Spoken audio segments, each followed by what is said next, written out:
Okay, it's 1 o'clock, so we are going to get started. Today, we're going to be talking about listings and seller compliance. First thing for all classes are going to be TCPA. Is everyone familiar with TCPA?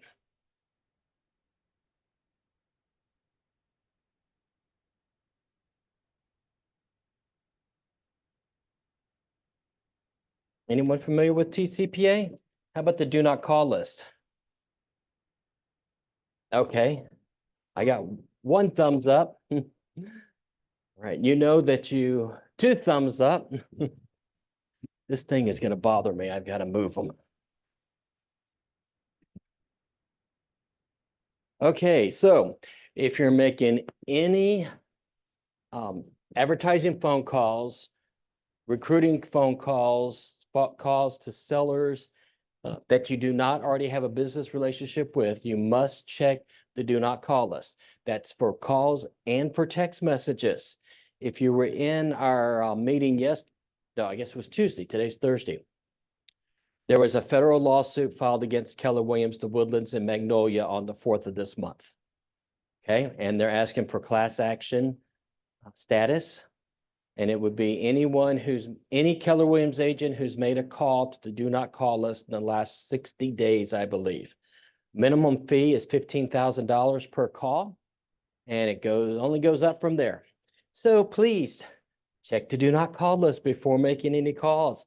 And that includes calling expired listings, calling FSBOs, unless you have a buyer's representation agreement and a client who that property matches their criteria. All right, the NAR proposed settlement. Y'all are all familiar with that. I hope you've heard about there's a little lawsuit going on. Just a little one, yeah.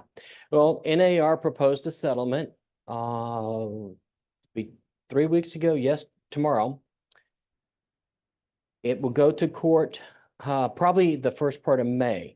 Once it is submitted to the court, we will have 150 days to put things into action as far as what we've said we would do. When it comes to sellers may still offer compensation to buyer's agents. Doesn't say they can't at the moment. DOJ, we're still waiting on them, and they were given permission to reopen the investigation. And one of the things they have said is they don't think sellers should pay any buyer compensation. So they could actually make it against the law for us to do that. But at the moment, sellers can still pay compensation to buyer's agents. All offers for compensation are negotiable. How many times have you heard that? So there is no common, there is no usual, there is no historic. It's all negotiable. Biggest thing that's going to affect us is it cannot be in the MLS. It can't be on any website that is part of the MLS. So that means we can't even put it on showing time. Can't put it in the age remarks. What's that? Well, probably July is when they'll be in fact.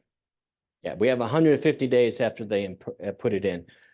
The TAR is looking at our forms, the buyer's representation agreement and the listing agreement and the agreement between broker and owner to redo those so they match what the settlement says. It's going to be difficult when if we are offering any type of compensation to communicate that. We can communicate it on our own broker website as long as it's only our listings on there. If you're the listing agent, you can put it on flyers. You could put it in the property. There's nothing, but we're still waiting on this. It says we can't put it on the sign. Maybe a writer saying buyer compensation offered. It must conspicuously disclose to sellers and obtain seller approval for any payment or offer of payment that the listing broker or seller will make. And it must be in writing. What that is saying, if you were able to negotiate, let's say your compensation at 8% of sales price. If you want to give 4% of that to the buyer's agent, the seller still has to approve that. We can't just give it to them because out of the goodness of your heart.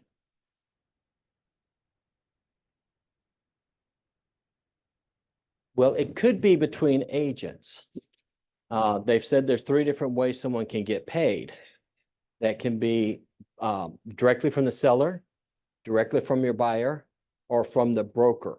So you can still negotiate with the seller to pay us X%, and the seller says, I'm okay with you offering X% to that buyer's agent on the other side. But it has to be all in writing, and it has to be upfront. It must be, everyone needs to know about it. One thing that we've been thinking about, how is this going to affect fair housing? You know, there's no visibility of what's going on. So maybe Carlos calls me as the listing agent, and I've known Carlos for a long time, but I don't like him. So no, they're not offering any type of compensation. Jocelyn calls me, and I've known her for a lifetime, and I know I like her. So I may offer her compensation. Or could it even go down to the buyer? Who's your buyer? Oh, that name sounds un-Texan. There's no, and that was one thing that when they've started using the buyer's representation agreement and put it on the MLS was to make it out there so we knew what was going on.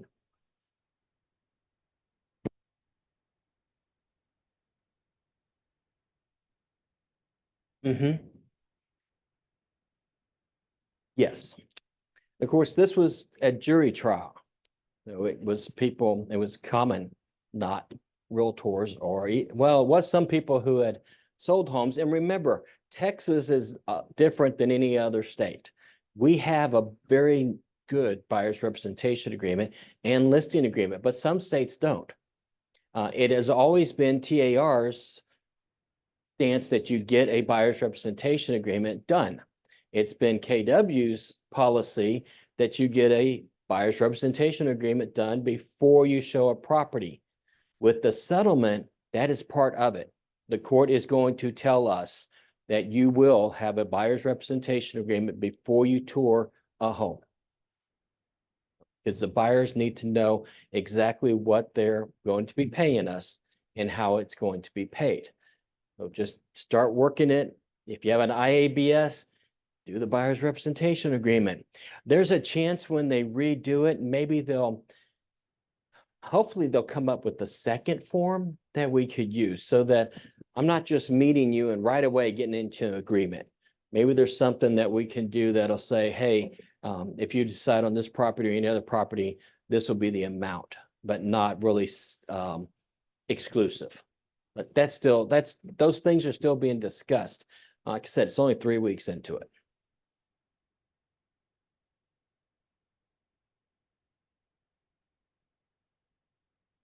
Okay.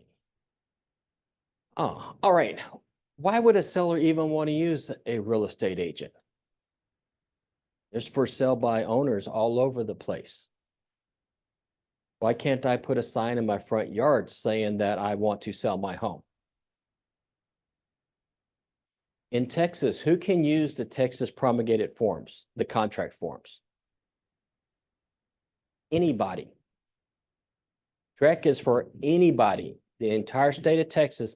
Anybody can pull that off, fill that contract out, and sell their home. So why do they need us?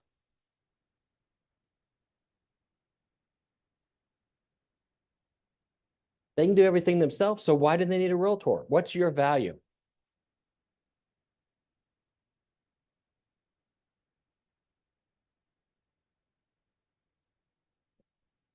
Okay.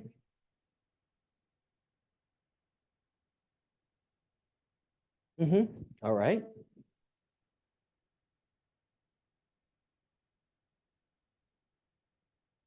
Right. Are y'all familiar with PIDs?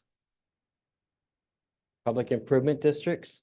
You know what the penalty is if the seller does not disclose If they don't disclose prior to the contract, the buyer can walk away and get their earnest money back right up to closing.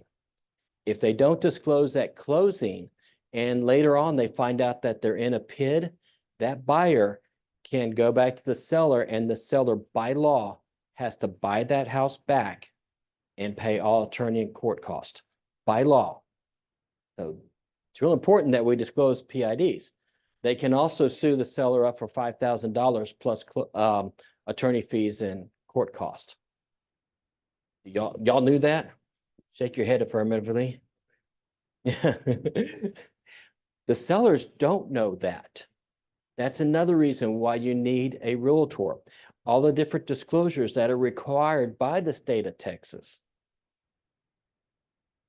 And you have an expert guide, since we know the market. We have access to the MLS, so we have access to what has sold in the past. We can do very good comparative market analysis. We've all been trained in negotiation skills.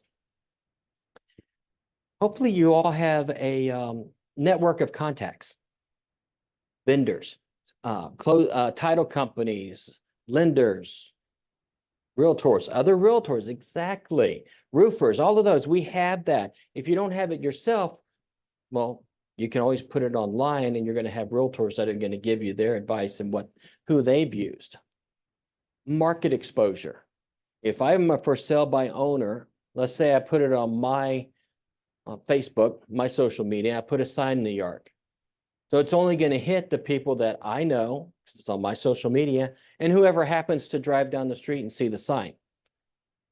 When you list with me, I'm going to put a sign in the yard. I'm going to put it on the MLS.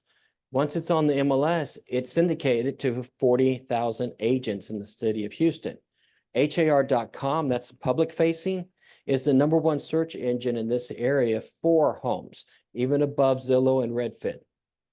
We've got a very robust association here.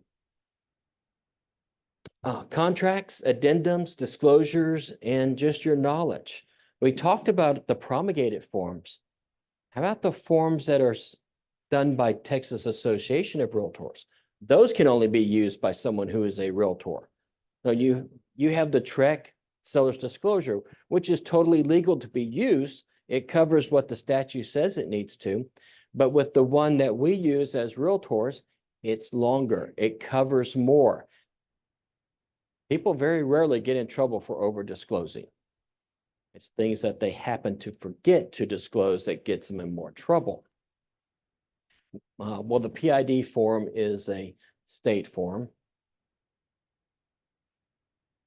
Objective information and opinions. We're the ones who are supposed to be outside looking in. So if I'm working with the seller, I can say, do you want me to tell you what you want to hear? Or would you like me to tell you what maybe you need to hear? Your house smells like cats. You need to declutter. Expanded search power. You know, our MLS has now syndicated with San Antonio and Austin. So we see everything that's listed in those two metropolitans. That means that everyone that's a member in Austin, everyone who's a member in San Antonio also sees what's going on in Houston. So we go from 40,000 agents to, I would say, probably well over 150,000 agents who are going to see their home, other than the 122 that I just have on my social media. Someone who's in your corner as a seller. Your fiduciary is to that seller. Everything you do is in the seller's benefit. Up-to-date experience. We know what's happening, or we need to know what's happening in the market. We talk to our lenders all the time. What's the latest on the interest rates? Are they going to be going down next week after the Fed meets? We don't know. Rock during emotional times. Have you ever had a seller who all of a sudden starts getting cold feet? Had one this week. Seller, and they're closing. I may be supposed to close tomorrow. The seller's having cold feet. They contacted our buyer's agent and said, well, if the buyer is, thinking twice about this, we'll let them out of the contract and everyone can just walk away.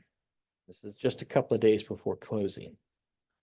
The realtor is the one that's there to say, why were you moving?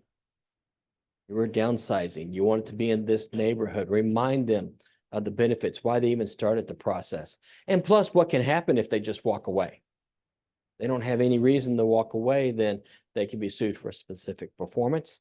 Whatever has been negotiated on the listing agreement for compensation, it's owed to us because we have found a willing, able, qualified buyer and gone through all the other contingencies. According to our code of ethics, they're going to get fair and ethical treatment. Who has to abide by the code of ethics? All realtors. Do licensees in the state of Texas have to abide by the code of ethics? Only if they're a realtor.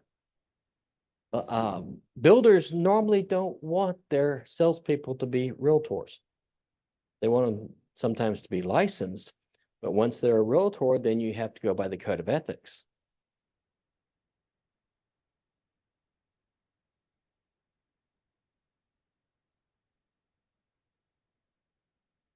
What are the benefits of the buyer having representation? What benefits do the seller get out of the buyer having a licensed agent on their side?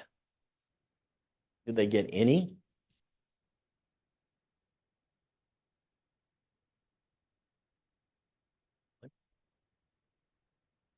Anybody online?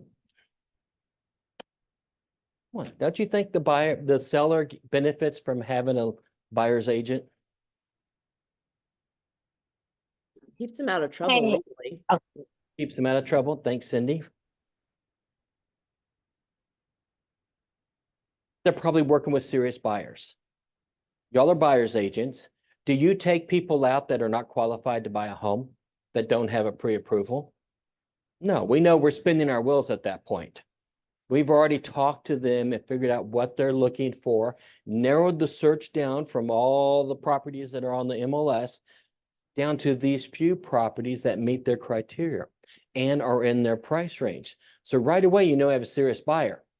If they're not represented, they're probably showing up at the door saying, I want to see this home. Yeah, I can buy it. Serious buyer, but most likely also a buyer who's going to be safer. Do y'all use Forewarn when you have a buyer? Yes, okay. That is the app that's put out by HAR and it's paid for by HAR. It's FOREWARN. You can put in someone's telephone number and it's going to do a quick background check on them. Forewarn, FOREWARN. It does. Forewarn.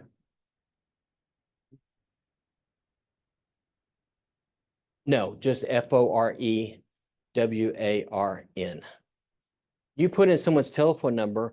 I had an agent call me on the weekend saying someone had contacted them a couple of times wanting to see their lease listing, being very insistent on seeing that lease listing.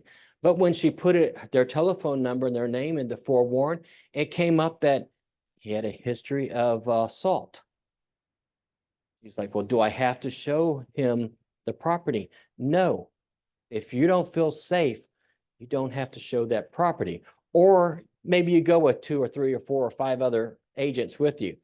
So it keeps us safe. And if the agents are doing that, then we probably know when they're showing the listing that they're not going to be someone who's going to be stealing drugs out of the cabinet.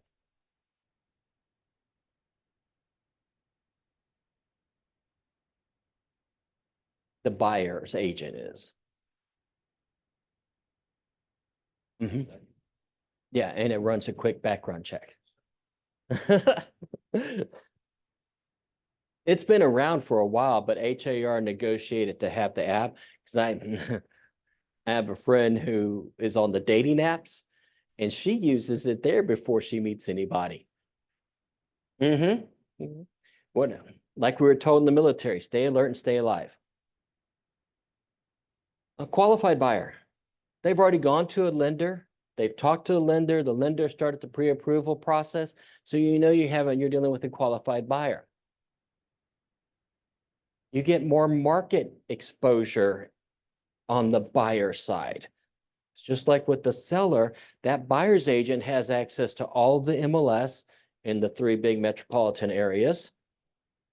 So they're probably going to see that property more so than me having my for sale by owner on my social media, maybe my Instagram, the few people that are going to see that.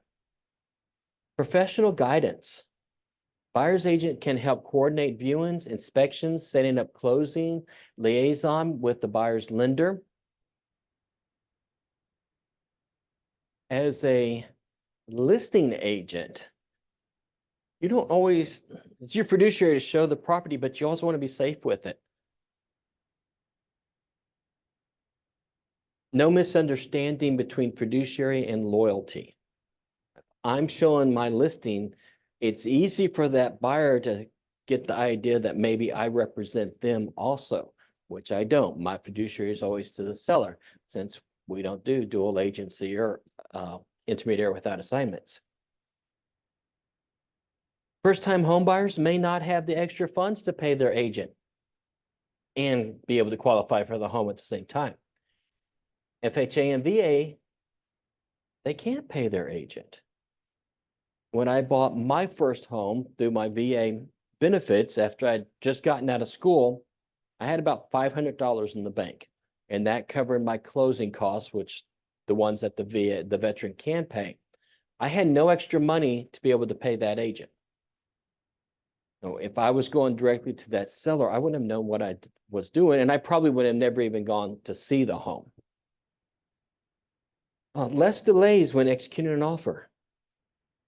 You get an offer with this new settlement, and before we even start negotiating on that contract, I'm going to be negotiating for my fees, my compensation. As you're doing that, you're taking less time or longer time to get to actually negotiating the contract. Can you think of any other benefits to the seller for the buyer being represented?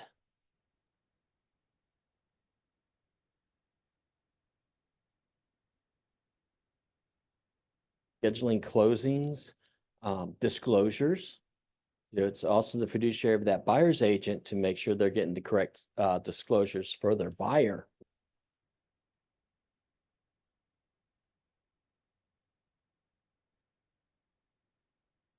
Yes. Yes, we know that people start looking about 6 months before they ever contact a realtor, but I don't have the number. It was up in the 80s, 90% of buyers who used realtors historically to purchase their homes. Any questions about the settlement? The lawsuit, yes, the proposed settlement. It started out with a group of homeowners who contacted this law firm that's known for doing class action lawsuits.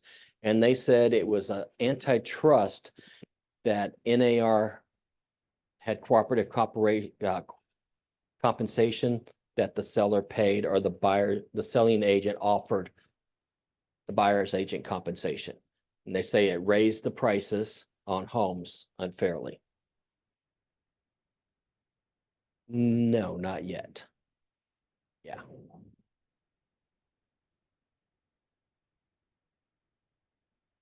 Oh yeah, there's been copycat lawsuits. There's a lawsuit that's come from buyers now saying that because the seller paid their agent, the sales price went up. What the news is saying is that prices are going to come down. Now, as a homeowner, if my agent brings me a CMA and it's 500,000, am I going to subtract out whatever they paid their agents and price my house at that point? No, I'm going to go with what everything else has been selling for. That kind of negates that. And the news is saying that 6% commission is going away. It's no longer there. That's not true. It's all negotiable. That means it could actually go up.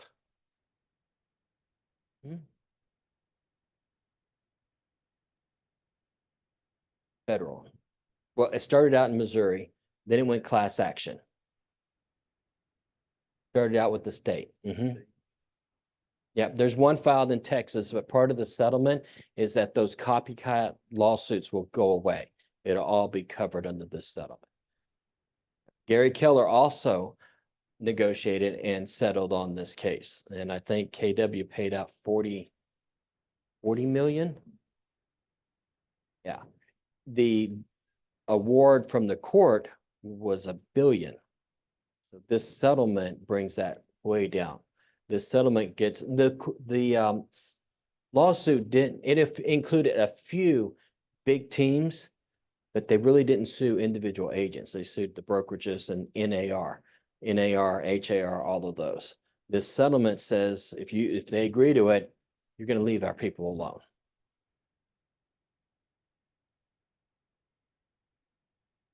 No, once they agree to it, it won't be appealed.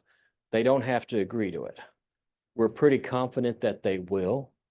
DOJ had also jumped into this, and with the clear cooperation, they had said, okay, that satisfies the government. Now the government came back and said, well, yeah, we said that, but we don't agree with it anymore. So they've been given permission to reopen investigations. We don't know if they actually will. They may agree with this settlement. Fine, let's move forward.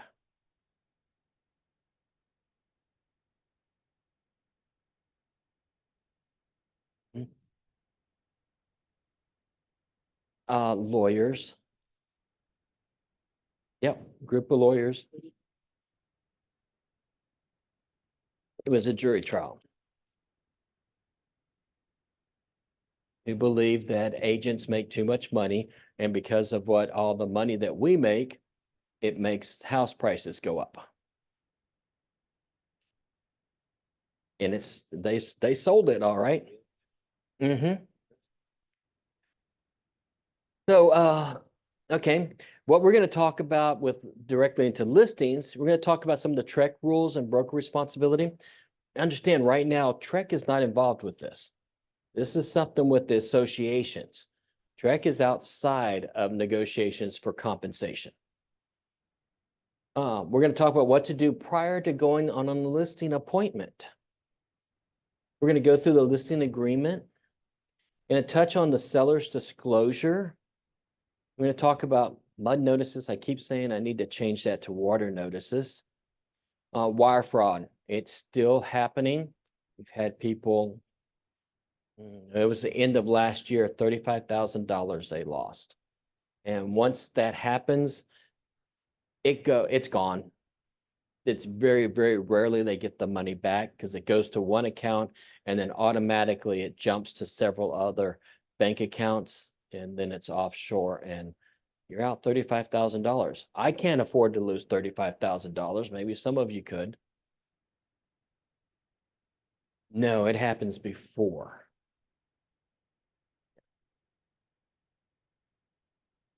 No. We used to put the title information on MLS. We're not allowed to do that anymore. So what they would do is like a week before closing. No, not even hackers. They would, a week before closing, especially if they're a holiday, they will send an email to a buyer and it looks like it's coming from the title company or it looks like it's coming from the agent. And it says something like, if you go ahead and transfer your funds today, you will save $500 on your closing cost. And they have wiring instructions there and it's all fraudulent. So what we talk about is telling people about that. You are not going to get wiring instructions from anybody at Keller Williams.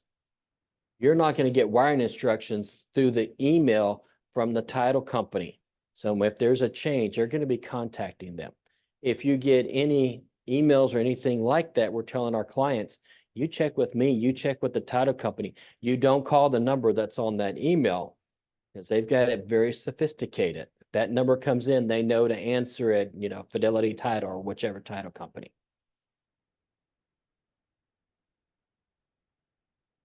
Not necessarily. Most title companies have apps that they use for that. Earnest is the biggest one. Yeah. You get all of that when when the contract goes over the title, they're going to be contacting the clients on both sides and telling them what the process is. We'll speak on fixture leases. I took a really good class on solar panels yesterday also.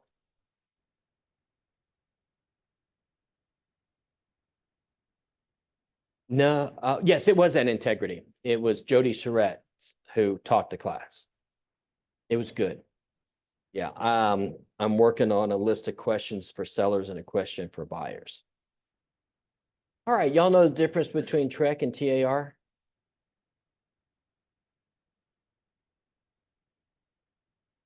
TREC is the state organization that protects the public.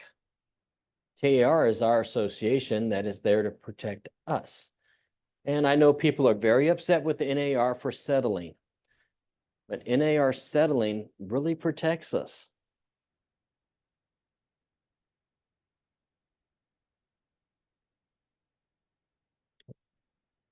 TREC oversees real estate brokerages, provides our licensing. They monitor education and complaint investigation. Now, TREC is a complaint driven. So they don't go out and look for problems. There must be a TREC complaint filed before they go and look. Once they do, though, they look at everything. Association, that's our trade organization. And they provide a set of documents for realtors. Only a realtor can use those. TREC documents, anybody in the state are allowed to use those. As realtors, though, we have to use them. I can also, as a home seller, I can write up my own contract. That's perfectly legal for me to do that. As a realtor, I must use the TREC promulgated form.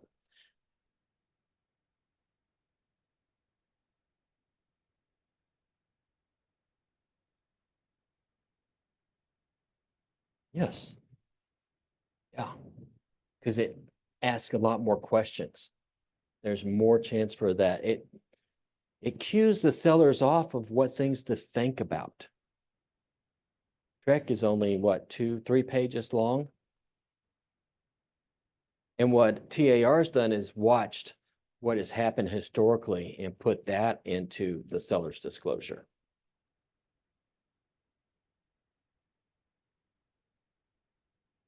I heard someone earlier say that they were going to fill out the TREC tenant application.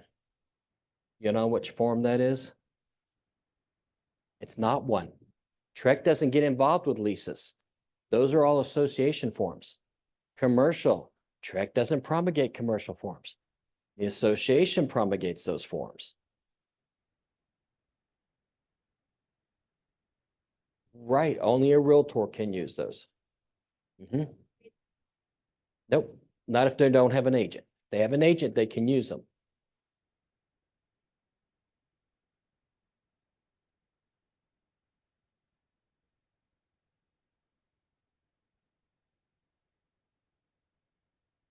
They're not, yeah, they're basically not protected. We know the forms that association have done, they've been reviewed by lawyers, so they're probably going to stand up in court. Something I write myself may not always stand up, may not be protecting myself. Another reason why you need a realtor when you're doing a listing. Yes, sir.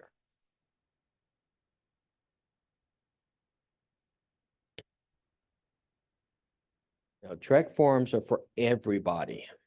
The association forms are ones that you have to be a realtor to use, and they have been promulgated by lawyers to protect us and the client. Just like here, whenever I add something to a checklist, the very first question I'm asking is, how does it protect the public? Our fiduciary is always to the public. And if you're protecting your buyers, sellers, tenants, and landlords, you're going to protect yourself and you're going to protect the brokerage.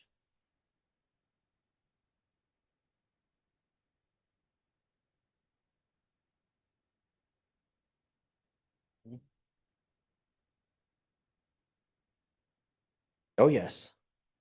Yep. If you're a wholesaler, Trek has changed the rules and you must in writing notify both parties that you're a wholesaler. Buyer, seller, and whoever you're selling the paper to. You're a wholesaler. The person who's doing it gets in trouble. That would be a Trek complaint. Broker are required to keep for 4 years all disclosures, all commission agreements. Right now, well, we know listing agreements and buyer's representation agreements. Other written agreements would have been the MLS, but that has been done away with now. We don't know totally how we're going to get those agreements in writing to protect everybody. All substantial communications with parties to the transaction. So if you send an email saying, let's do a price reduction, that's a substantial communication. It must be maintained by the broker for 4 years. All offers. Back a couple of years ago, when we were getting 40 offers, by law, you need to keep all of those. Broker needs to have access to all of those. All sellers disclosures, MUD disclosures, all of those disclosures we have to keep. All appraisers by BPOs and CMAs also.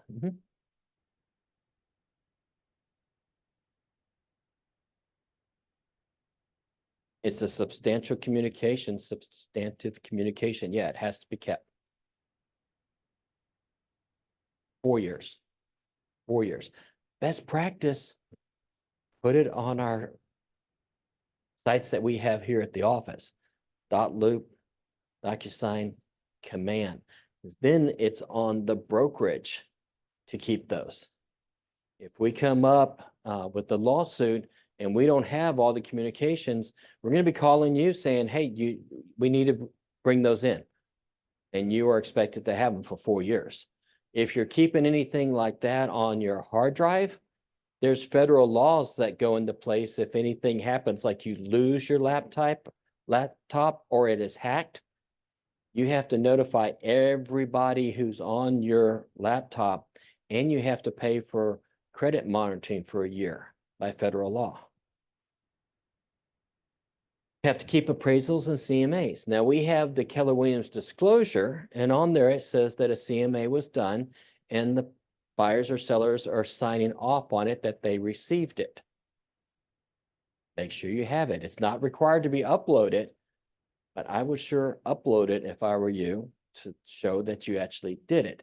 By property code, if you're selling a home, you must do a CMA.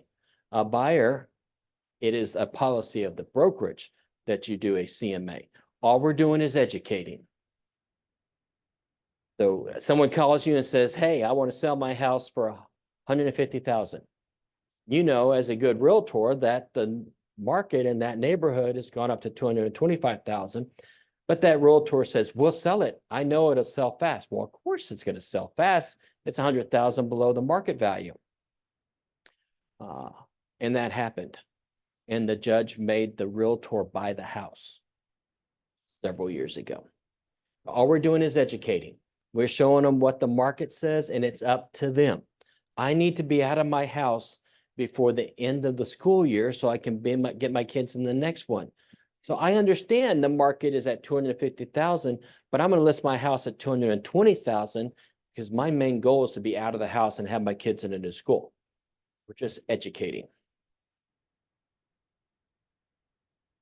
Broker is required to determine proficiency in any specialties. That's going to be your commercial, your farm and ranch, condos, foreclosures. Broker is also required to determine proficiency in geographical areas. Now, what our brokerage has said is that we can sell in Harris County in the counties that directly touch Harris County. We expect y'all to be geographically competent in that area.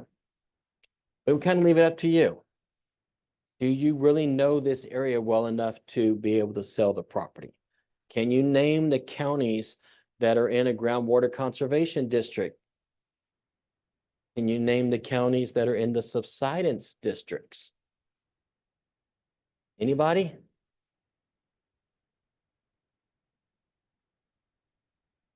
Okay, so right now from y'all's answers, you're competent to sell in only two counties in our area, Chambers and Liberty. Everyone else is in a subsidence district or a groundwater conservation district. That has to be disclosed for Trek. When I was at a broker's class, one broker said that she will send a form to her licensees and gives them like 15 minutes to answer questions. And one of the questions is, name two of the local title companies and their contact information. Knowing what's going on in the neighborhoods. Is there any major road construction going on? Is there any zoning that may be changed? Is there any historical of bills or anything like that? One broker said that he asked, where's the Dairy Queen? We're in Texas. Everybody has a Dairy Queen. Now, in this area, in the metropolitan area, I mean, it's a little harder to name where they are. But when you're in the smaller towns, you know where the Dairy Queen is. I worked for Dairy Queen in high school, and it's still there. Knowing what the school district is, knowing the high schools, what are their mascots? What are they known for? Where are they located? You can go to text.gov. It'll tell you major road constructions going on. DriveTexas.org is another place where you can get educated. And it's up to the broker to decide, are you competent to sell outside of our area? Trek complaint 2021. Houston agent sold the property in College Station. After the buyer purchased the property, found out that the road behind him was going from 2 lanes to 4 lanes, and it would be right against their property line. Now, was that something I would want to know as a buyer? Yeah, they thought so also. They filed a Trek complaint. The agent was fined $6,000.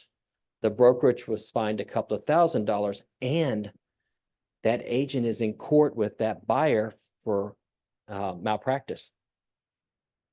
And that's not covered under E&O. Trek has also said when you do something new, you must be mentored or coached the first 3 transactions. And when someone first comes into our brokerage as a new agent, you have to be in coaching. If you're going into commercial, farm and ranch, well, then we're going to set you up with someone who's been approved to mentor. And there's also some education that's needed. For our brokerage, all listing paperwork is required to be submitted for review within 3 days of signing the listing agreement. What that does is gives us a chance to look over it and see if anything was missed. i.e., this morning, a listing agreement was taken 6 weeks ago. On the listing agreement for compensation to the co-op agent, it says 50% of sales price. So our agent is offering that buyer's agent $222,500. Yeah, it's listed for 4 something. That's the way the listing agreement is written. So I was quickly sending that back saying, you need to take a look at this. So things like that we're looking for. Seller's disclosures. When I get those, if there is a leased item, a fixture lease that says yes, I'm going to make a note of that saying that, you know, satellite dish is leased. Paragraph 4 of the contract will require the TXR 1954. Then it gives you a chance to go back to that seller and say, hey, is this truly leased? A lot of times with satellite dishes, they're not leased. They belong to them. With security systems, there's very few of them that are leased. They could be monitored, and that's a lot of times what someone is talking about. It's being monitored. It gives you a chance once we take a look at it to go back and say, the one with the satellite dish that's leased, it closed already. We got listing paperwork, contract paperwork, and closing paperwork all on the same day. So who's in default? The agent. You were hired to know those things and make sure proper disclosures were given. If it would have been submitted within 3 days, you would have gotten that note and been able to go back and say, hey, or find out it's leased and then know you need to do that TXR 1954. Any questions?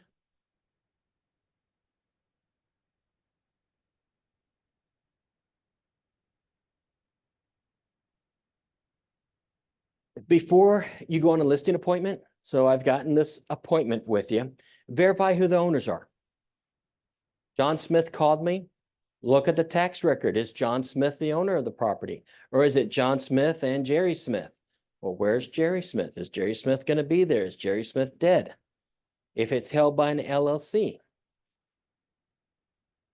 You can check the tax record. That's where I go to first. You can do a title search through one of your title companies. Deed is actually public information. So you can go to the county records and research a deed. Well, my niece was going to sell her property to her tenant. When we were talking about doing a CMA for them, we did a deed search. Found out that her tenant had already gone down and changed the deed into her name. Yeah, it's as easy as going to the public county's office and saying, hey, and she brought her sister with her who said that they were selling the property. Now, when she was confronted on it, it was a mistake. Yeah. If the property is held in somebody else's name, such as an LLC or an S Corp, any type of corporation, well, what does a corporation not have that is required if you're going to sign something? What do they don't have? An individual? They don't have a hand. They don't have an, right. They don't have an individual, and only an individual can sign something. So it's going to be the name of the company that holds the property and then signatory, Mitch Rainey, with documentation that I'm the only one. Heritage had a case where they got right up to title and found out that the person selling the property in behalf of a church was only one of 3 that were required to sign to sell it, and the other 2 had said no.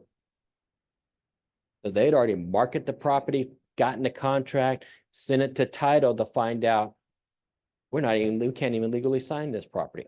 Yeah, you had a question?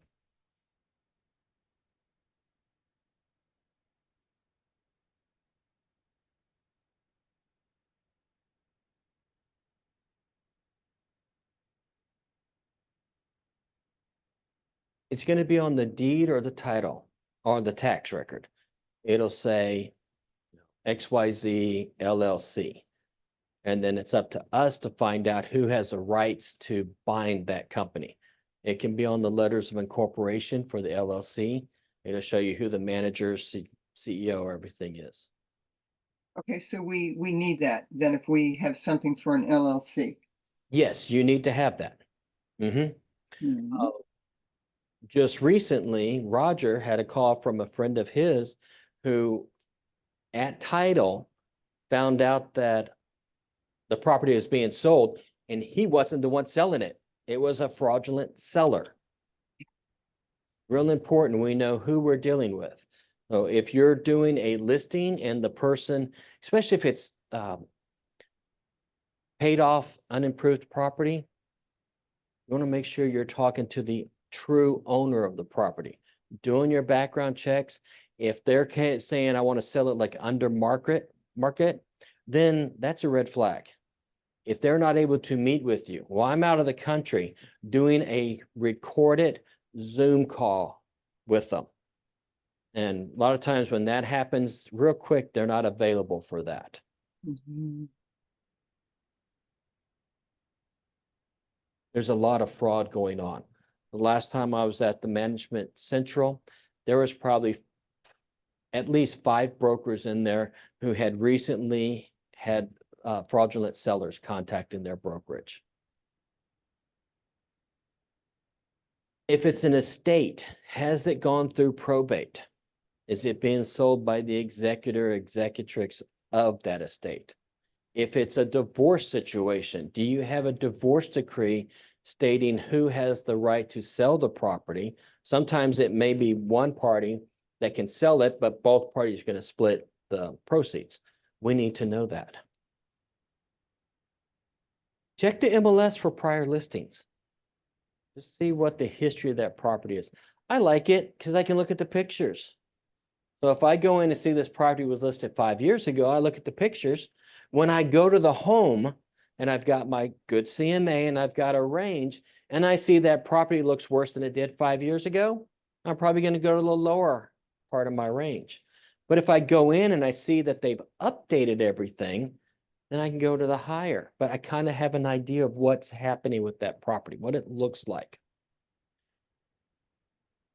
RPR has a history, and RPR also has historical photos, which is nice. RPR may not have seller's disclosures that were on there. And if it's on the MLS, we're responsible for it. Review any previous seller's disclosures. Do an internet search for the property. Just Google the address, see what comes up. The buyer's agents and buyers are probably going to Google the property address, see what comes up. Property we have listed right now, it's actually my brother-in-law's property, and he passed away 2 years ago. But if you do a property search, that may come up. Now, do you have to disclose that? Not legally, because he died of natural causes. But if somebody may go in to find that and ask, but right away, I know to ask that seller, if this question comes out, how do you want me to answer it? And we've got a nice little form that says release of other information. So that seller is telling me exactly how they want it responded to. And if they don't find it on when they Google it, it's probably a neighbor is going to tell them. Do an internet search of the owners. See what's going on with them, if there's anything going on with them. I did an internet search. I got a call on Property Time for a listing.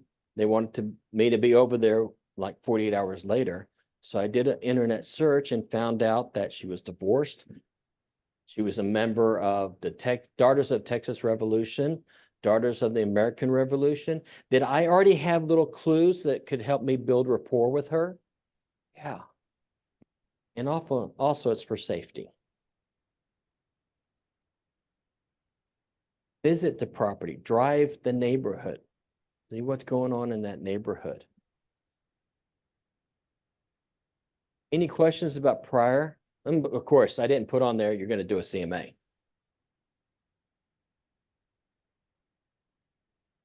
Whenever we, for a checklist, it's going to be the IABS, must be done at first substantial communication. If you're talking to someone and they never become your client, do you have to do a IABS? Yes. Anybody you're having a substantial communication with, you must do an IABS. The listing agreement, exclusive right to sell, the 1101. Seller's disclosure. Seller, landlord, KW disclosure, and general information. That's the form that we put together here. And it took 5 different forms and put them into one. And it also is good for cluing me off as a listing agent of what I need to cover, because there's a lot of stuff that I need to cover. So with that form, and it is required that we explain every form, you don't just send it to someone and say, read it and ask me questions. We want the tax record or the deed, something to show that the person that's signing this listing agreement has the legal right to sign and sell that property. We also want a copy of the active MLS, the agent full. And we're looking to see when it was put on the market, anything. Right now, we're looking to see what the compensation is on there. Of course, that's going to go away. It's not required that you have the MLS initialed by the sellers. I recommend that you do. It's just a nice way for you to go back to them and say, hey, this is how I'm marketing your home. Is this how you want it marketed? Am I correct in saying that it has granite countertops in the bathroom? And they say, oh no, my granite is in the kitchen. It's Corian that's in the bathroom. So it's just a check and balance. I recommend that you also have another realtor read it and read it out loud to yourself. I showed one property and it said tenant lives till end of month. Yeah, that was a serious landlord. Another one said that the primary closet, large primary closet with play equipment and children. Okay, we didn't show the property because they already had children. They didn't want any more. There was another one that said accompany showings due to monkeys. That one was true. But just reading them and then having the seller also just quickly initial off on it. It's CYA. They're not going to come back and say, I told you I never wanted to market it like this. Well, that's why I let you review it. And on the listing agreement, it states on there that we will. Mitch, I've got something. Yes. It's Marcia. Yes. On the IABS, I have a lease, I have a lease around the corner from me. Mhm. And I don't know about the rest of the world, but I've been getting lately since the publication of NAR and stuff, a lot of mouthy buyers. Mm-hmm. So it was a lease that was there and a buyer, you know, a tenant called and said he wanted to see the property, wanted to see it immediately. And he was not represented and did not want to be represented. Okay. So I said, fine, okay, nothing scares me. So, but I did march over there with something that I don't normally do. I had an IABS filled out, and I had a line up there on the top that said refuse to sign. So when I met him, he and his wife, he brought his wife, and you know, I said, here's this IABS. It's not a contract, it's an information page. But when you leave, I'll ask you to sign this. So you can look at the property. I'll wait out here outside because you're unrepresented. I will, you know, ask you to sign this before you leave. And if you don't want to sign it, I need you to initial that line at the top that says refuse to sign. Okay. And you know, very nice guy, he and his wife. They said they liked the unit. They came out and they saw it. And they said, well, you know, we'll let you know in a couple of weeks if we're interested, you know, and I said to him, hey, in a couple of weeks, this is going to be gone. Okay. But you go ahead and initial where you feel comfortable. And he initialed at the top that he refused to sign. I mean, these yahoos out there, I could tell you story after story of buyers that suddenly feel empowered that they can do our job. So that was just, you know, something I'm putting in the file because that type of person could come back in 2 weeks, you know, call the seller and say, you know, she's not doing her job. She's not showing us the property. Crazies. So It is not protect yourself. fiduciary. And we need to be given that IABS. I've never asked for anyone to sign it though, Marcia. Yeah. I've always asked them to acknowledge that we reviewed it. Oh, okay. Okay. Just a little change of verbiage. Yeah, yeah, yeah. I took language of real estate, and that was one thing. Because Yeah. first time I met you, and I'm saying, you need to sign this, it's required by the state of Texas. It explains the way brokerage works. Yeah. Could you acknowledge it? And I've done the same thing when Acknowledge it. not Okay. even initial it, wrote on there, provided on this date, you know, write it Yeah. on the back. And then could you acknowledge that this line? Oh yeah, I'll do that. Well, guess what? They just acknowledged the whole form. Yes, Yeah. sir. Yeah. So, but I mean, you know, there are a lot of crazies running around out there, so protect yourself. Yeah.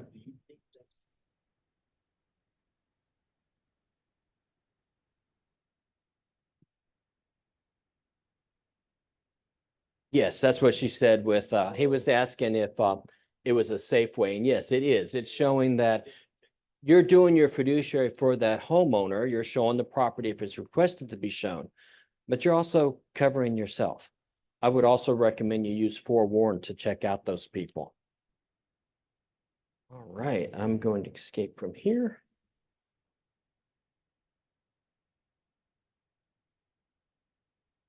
All right, let's take a look at the listing agreement. The 1101, updated in 2022.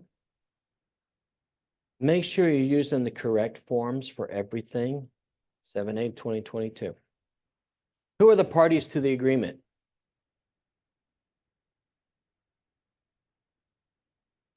Seller and buyer. The seller and the broker. This is our agreement with them. When you're doing the seller's information, whatever's on the tax record, if it's an entity, it's going to be the entity's name and the signatory.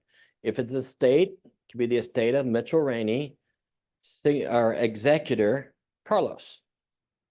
Tells us who is supposed to be signing. All signatures have to be of a person. As much contact information as you can get, please. There's times when the brokerage has to get a hold of a buyer or a seller. We need to know how to. It's not often that we actually have to call, but we've had times in another brokerage, I had an agent who passed away suddenly. We need to get a hold of her listings and her buyers to let them know, hey, we're so sorry, but she passed away that morning. Would you like to terminate, or I can assign you to another agent? I can give you a choice of a couple of agents to use. Sometimes we have to get a hold of them. Keller Williams Memorial is always going to be the broker. Our address. Seller is appointing the broker as the seller's sole and exclusive real estate agent and grants the broker the exclusive right to sell the property. We only take exclusive listings. And then the property description, exactly as it's shown on the tax record or on the deed. So if it has a lot, block, whatever follows that. Lot 4, Block 5, River Park West, Section 5. You have to remember to put that section in there. I get them a lot of times that just have the lot and block. Well, can you find Lot 5, Block 6 in the city of Houston? Yeah, you can find hundreds of them. But you're not going to find this property. If it doesn't have a lot and block, I've seen people put next to lot TR for track. You could put the entire information on this second line here. If it's bigger than what fits there, it's fine to put C special provisions and write out the address there. What city is it located in? And the county. The county is very important. And then what is it known as? What is the street address? What do I put in my GPS to find the property? And PS, when you're putting the property on the MLS, for directions, you can't put use GPS. They will kick it back. All right. Be certain to go over the improvements and the accessories. What is expected to remain with the home when it goes under contract? So improvements, anything that's permanently installed or built in. If you have to take something else apart to get the thing out, well, it's built in. If you're going to remove it and it's going to leave a hole, it's built in. Where we come in with issues: mirrors, ceiling fans, mounts and brackets for televisions. Now, these televisions, they're personal property, but what has attached it to the structure, that stays.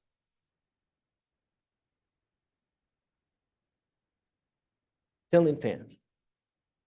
And Mitch, Right, stay. here, Yes. here comes my favorite B part, the generator that you helped me out with this Yes. week. Okay, even though it's not listed, you know, it's like a Stay. air conditioner out there. Mhm. Yeah, it is attached to the building. And they come out and attach it to the only way it's going to work is if it's attached to your electricity. Yeah, no, it's out there in the backyard on a concrete pad like an AC. Yep, it's And that. then it has equipment that runs, you know, into the house. Tell me about this doorbell, the Ring doorbells. The Ring doorbells, they stay. They stay. Security systems stay. Here.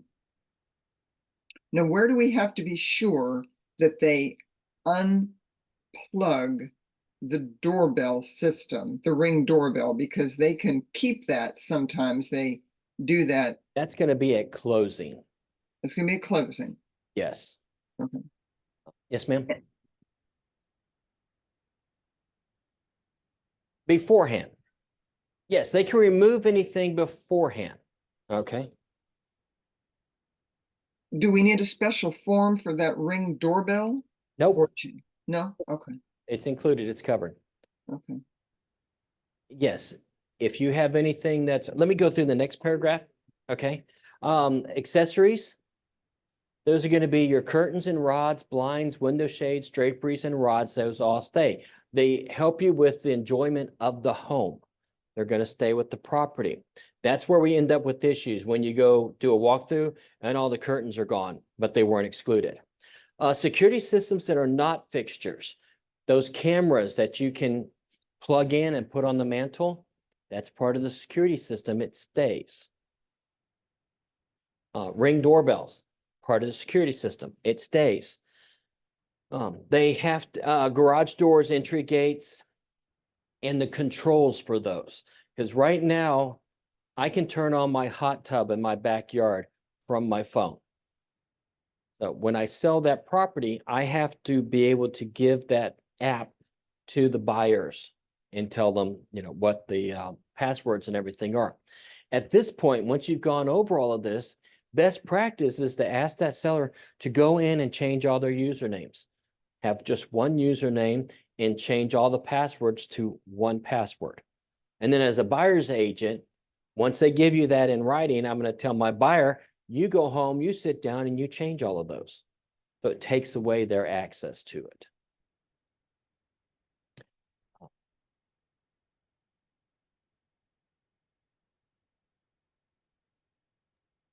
Mitch, I have a question. Just 1 second, please. Okay. Mhm.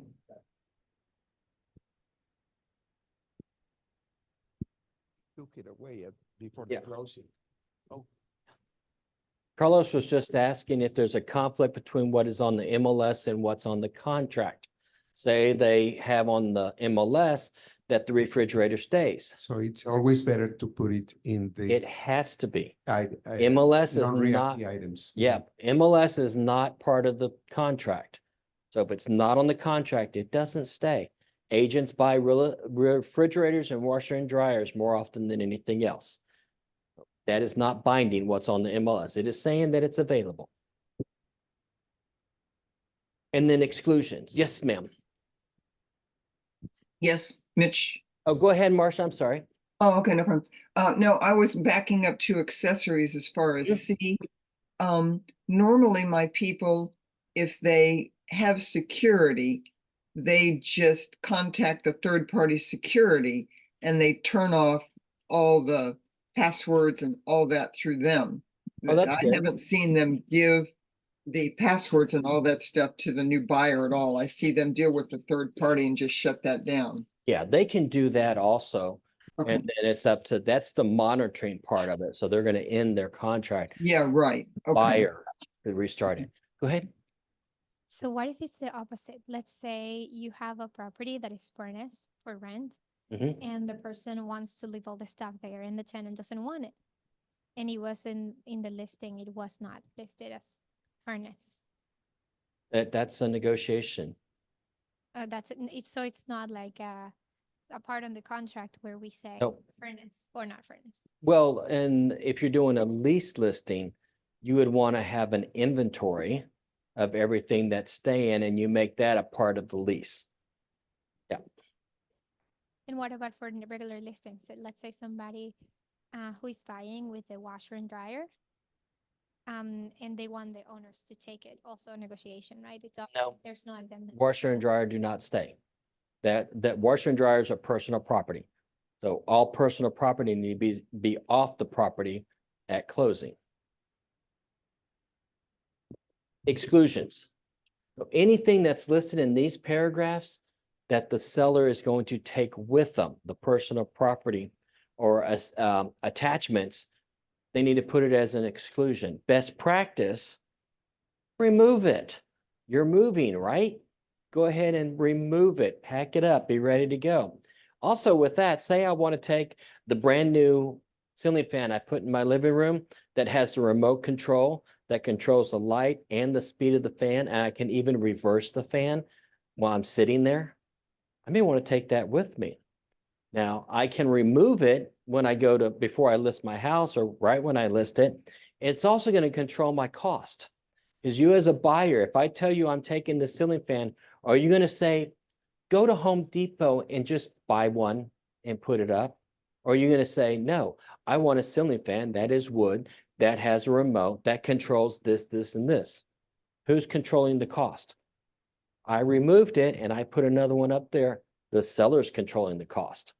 Instead of waiting for that buyer to come in and say, I want a $5,000 fan. Certain things you cannot remove. We had a mantle that was an exclusion. It had been made by a family member who had passed away, and that sellers wanted to keep it. It was real, you couldn't really take that down. So you want to make sure you don't take any pictures of it.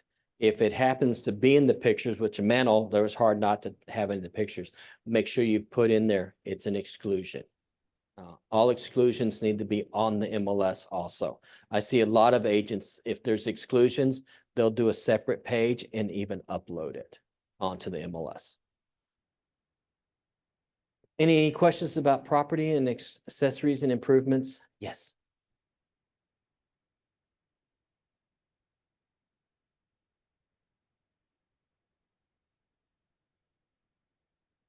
Yes.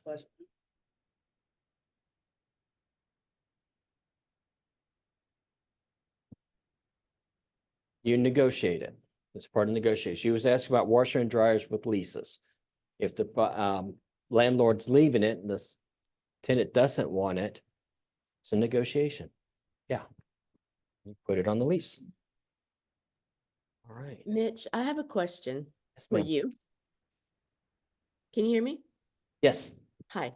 I have kind of an opposite question. If you have you're going into a listing appointment, you get the listing, and you notice that this person has a lot of stuff.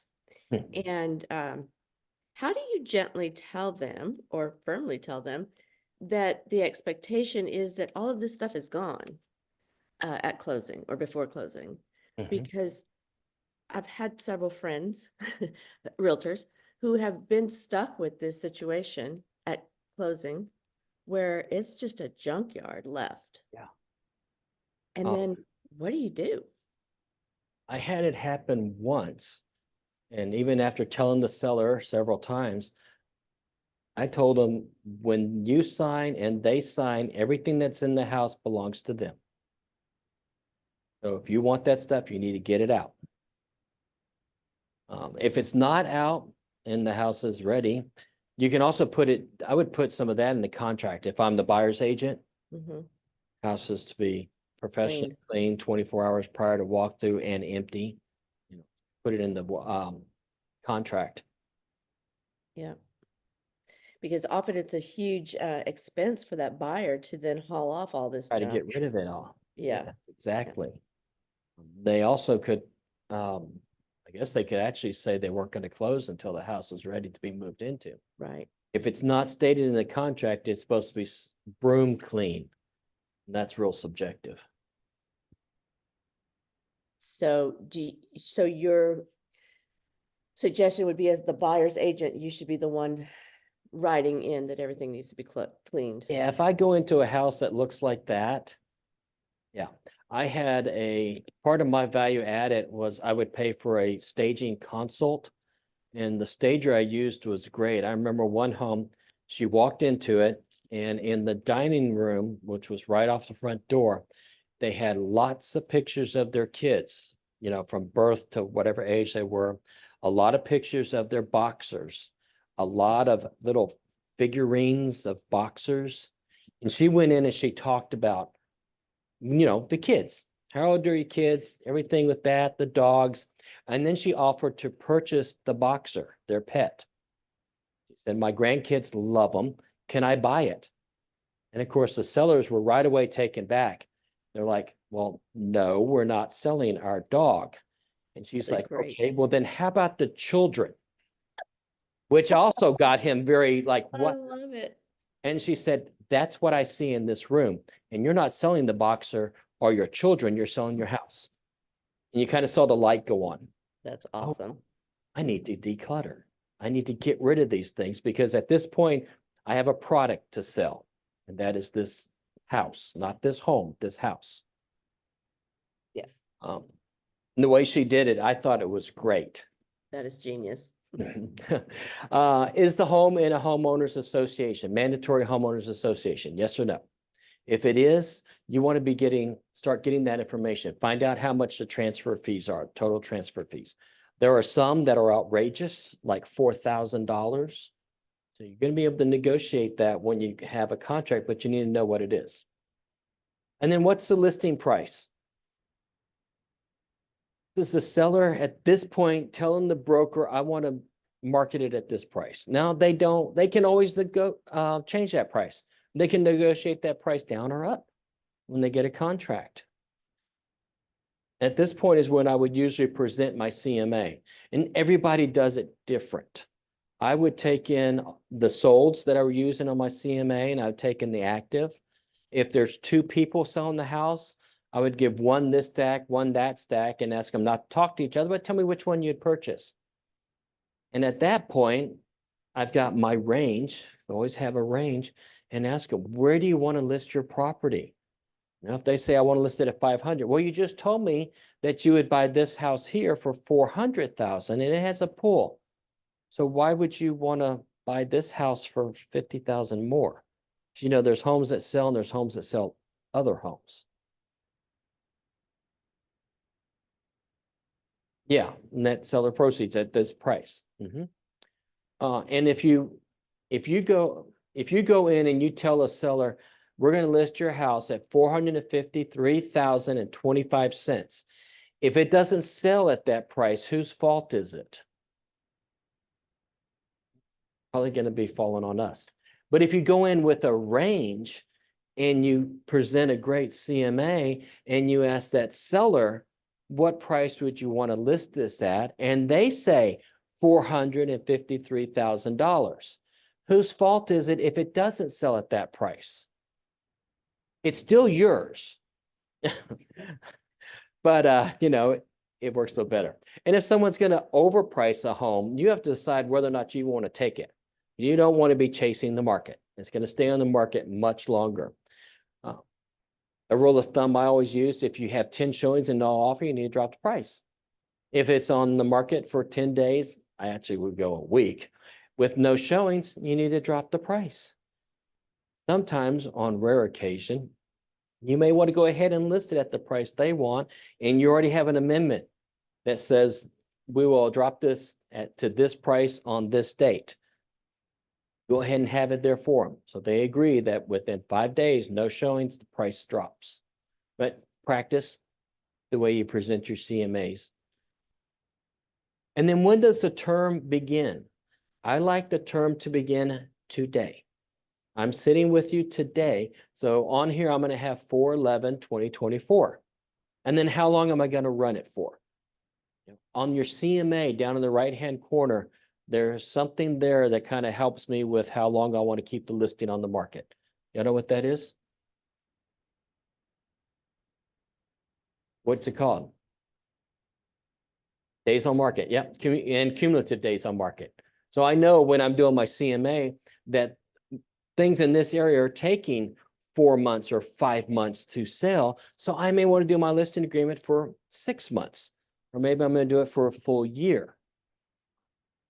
And decide on that. Mitch, I have a question. Sure. And as far as when the listing begins, Mhm. I'm talking to the people, but we know that we need 2 weeks to paint and all Okay. that stuff, okay? You are So- you are 2 paragraphs ahead of me. Oh, okay, Okay. no problem. Yep. I'd like it to start today. B, if seller enters into a binding written contract to sell the property before the date this listing begins and the contract is binding on the date this listing begins, this listing will not commence and will be voided. If I have my listing beginning, it's April, right? May 1st, and Carlos comes in there with a better listing agreement, they could go ahead and sign with him and I'm out. Now, I know a lot of agents that go ahead and get their pictures done. They get that professional photographer out there. They get all that done so that they can get it right on the market. Their neighbor comes in and says, hey, I want to purchase your house. I'll give you this much. And they say, well, my listing hasn't begun. I'm going to sell it to you. You're out. I like it to start today. Paragraph 6, we'll talk about marketing. Broker compensation. Broker compensation is Negotiable. There is no set, no historic, no regular compensation. It's all negotiable. Now, the way this stands right now, paragraph 5 is total commission. This is how much we're asking that seller to pay at closing. Total compensation. It has to be told to them that they do not have to pay a buyer's agent. It's their choice. But my fee is X. If they decide that, yes, I am going to offer compensation to the buyer's agent, you want to put however much you're charging plus what they're paying that buyer's agent for total commission on here. So let's say it's 8%. Yes, ma'am.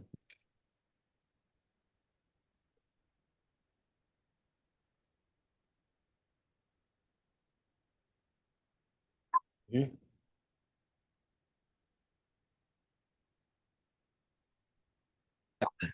With where you were going, yeah, if it says 3% on the buyer's representation agreement and the seller's only Shit. offering 1%, 2% is paid by the buyer.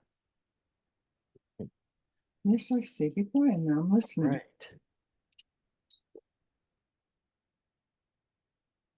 Okay, so total commission there. Let's say I'm going to take a listing and it's $80,000. Okay, it's someone I want to help them out. How much does it cost you to list a property? Does anyone have their numbers? Start getting your numbers if you're brand new. You need to know how much you're going to pay KW. How much do you pay for your license? How much do you pay for your car? How much do you pay for your insurance? What's your split going to be? If I have all that together and I offered a stager, so at the time it was only $75, add that in. So I know that to list this property, I need to clear X dollars to be able to make a profit. And we're in the business to make a profit. So maybe I take that $80,000 listing, but on number 2 here, I'm going to put $1,000 as my fee. I know I can help this person out. I can get it sold and I can still make money. Maybe not a whole lot, but at least I'm still making money. It's earned when the seller agrees to exchange, option, or agrees to sell, agrees to exchange, or agrees to option the property at any price on any terms. That's when we started earning our compensation. Either when we do it within the brokerage or we have an outside broker, co-op broker. It's payable the closing and funding of the contract, or when the seller refusal to sell the property after broker's compensation has been earned. That's when we go through all the contingencies and that seller, like last week, said, I changed my mind. We've already earned our compensation. It's due. Seller breaches the listing or seller otherwise set out in the terms here. It's not payable if for any reason outside of their control, they lose the property. Let's say it goes ahead and goes to foreclosure, or, well, that's covered a little bit later. I was thinking about acts of God. If it burns down, we can't go after our compensation.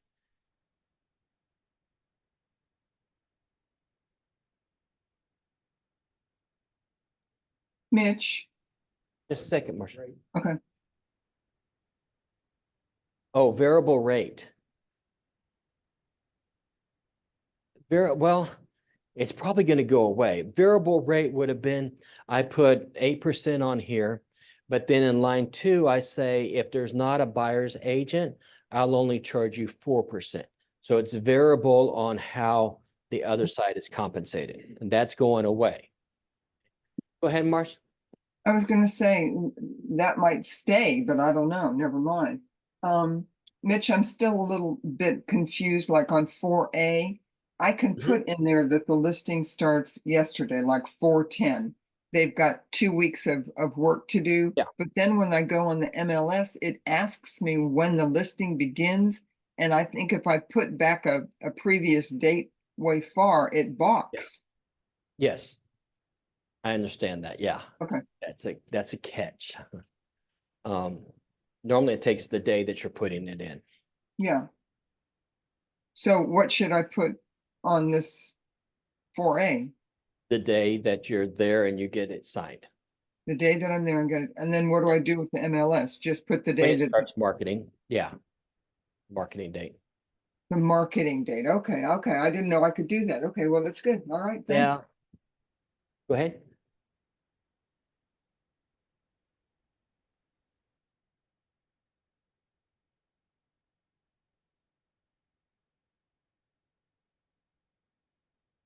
Line 2. Yes, yes. Yes, you don't have to. And if you're doing something like that, we actually have the 2401, which is the agreement between owner and broker. So basically, we're not really representing them, we're helping them with the contract. It's the agreement between broker and owner, it's a TXR 2401. Right. Oh, okay, other compensation.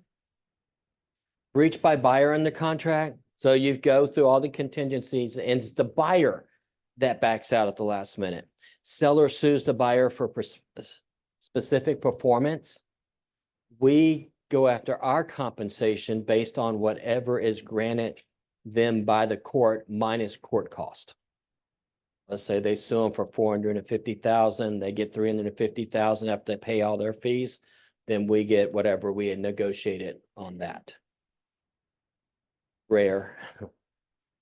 Service providers, this is just saying, if you refer them to a service provider, let's say a carpet cleaner, and they give you a $75 referral fee, referral bonus, a gift card, we get to keep that. Other fees and or reimbursable expenses. The way things are looking, you may choose to start doing a la carte.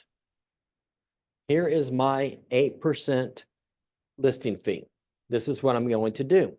And that person says, well, you know, I only want to pay 6%.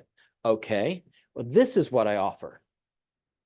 Or maybe you're doing, you do that and they say, I want to do your 5%. Well, this is what I offer for 5%, but I really want that professional photography. Other fees, professional photography, reimbursable expenses. I'm going to pay it. You're going to pay me back for it. With RESPA, you can't be making a profit on these things. So I can't get professional photography that costs me $75 and charge the seller $200.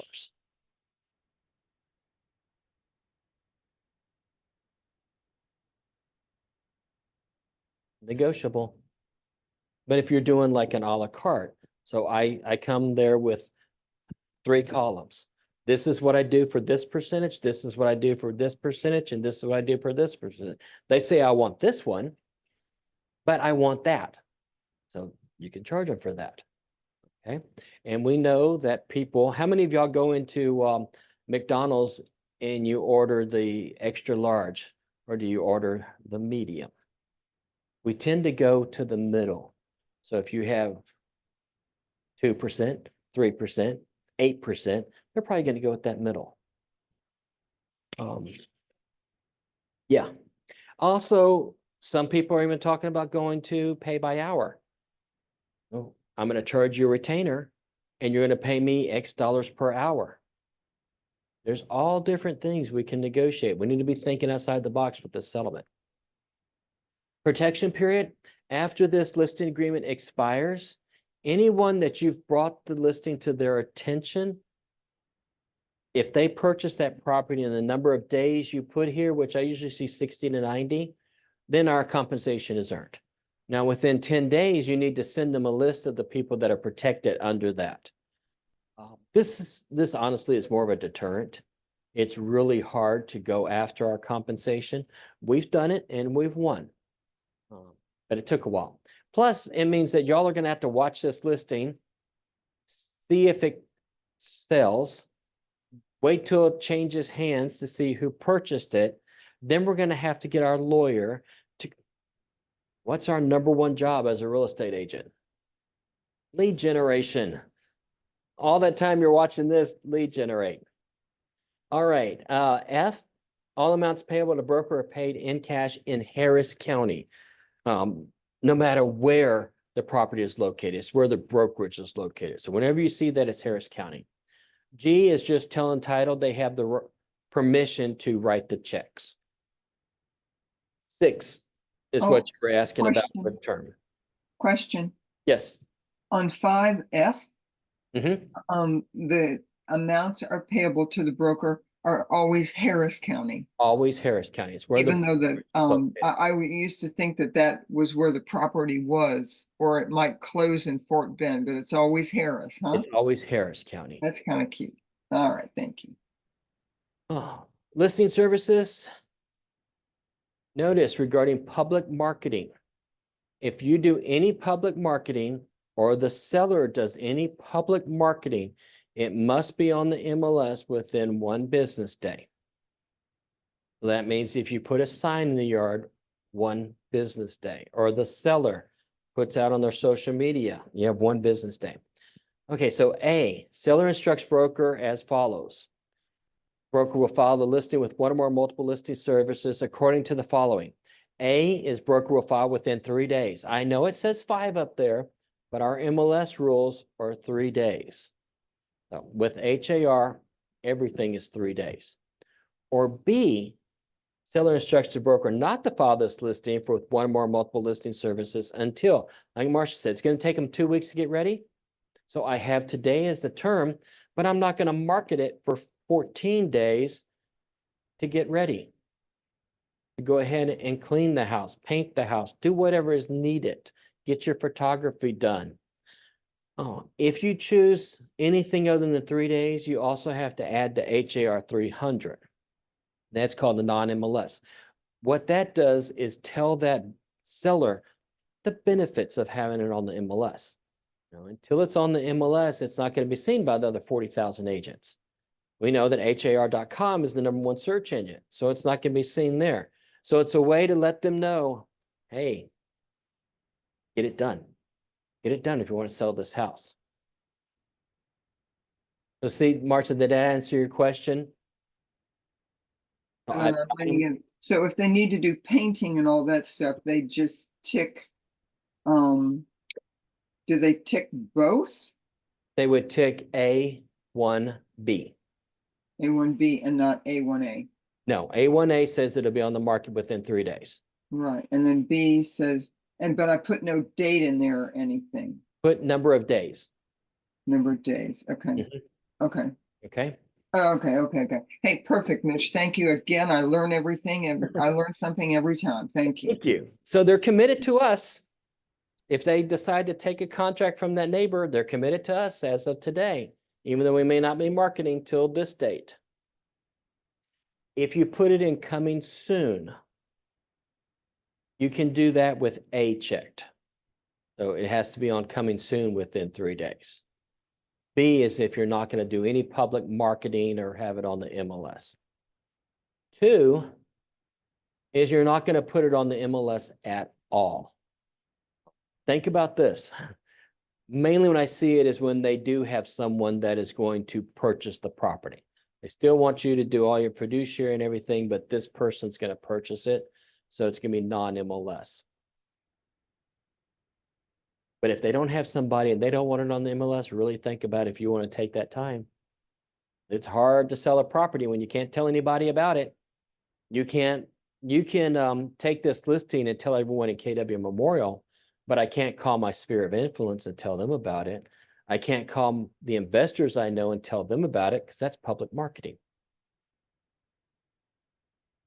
Talks about definitions, the listing content, the photographs, the images, graphics, video recordings, all of that belongs to the brokerage. They cannot use it. Selling listing content, anything they give us belongs to the brokerage. Listing content means listing content that is otherwise obtained or produced by the broker. Seller grants broker non-exclusive, irrevocable, worldwide, royalty-free license to use it or sub-license.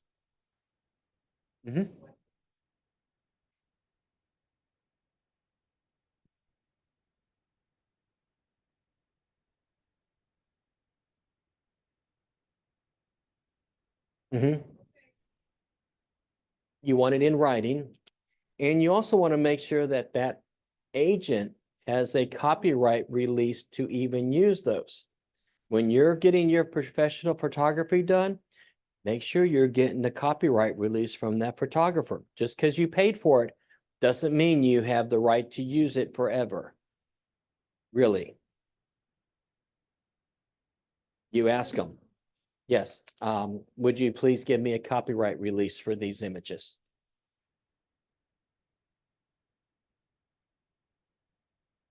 Mm-hmm. Do you have do you have a copyright release to do that? Nope. Nope, that's intellectual property. Yeah, an agent at the Met paid 5,000 copyright infringement. Because the photographer had said that he could use them for that transaction only. So once it was closed, everything had to come down, and it didn't.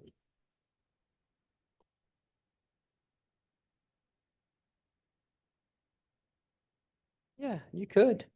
We have forms. I have forms on my hard drive, and they're also on the KW Memorial site that are copyright release. And you can always blame it on your broker. Yeah.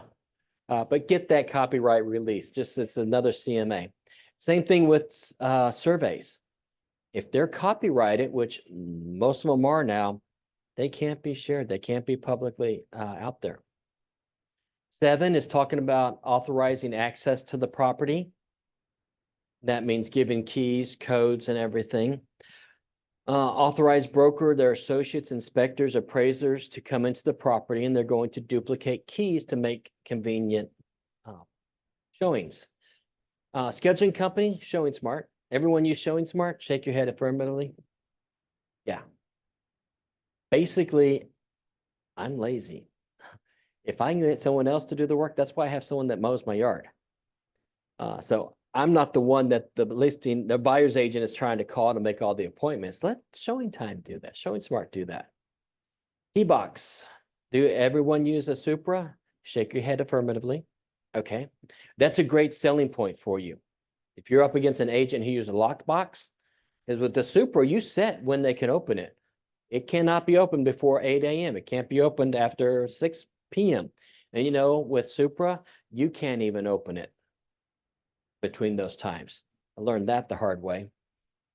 You have to go back and change the time because it won't even open for you. Mm-hmm. Yeah. It records who goes in, who goes out. That's why when you're showing a property, you don't hand those keys off to somebody else. You put them back in the lockbox, you lock that door, and you make them open it. C is just saying yes or no. They either authorizing a lockbox or they're not. Only time I've seen where they haven't been is maybe really high-end properties where they want accompanied showings.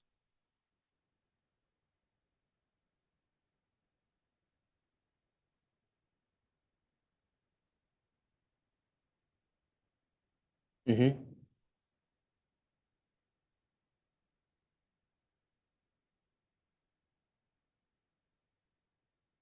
No, you want it when you're putting the lockbox on it. Well, you wouldn't send it to begin with at all. You only send it when you're listing the property. Yeah. Mm-hmm. Okay. No, they sign it when you're putting the key box on it. 11 months after. Mm-hmm. Okay.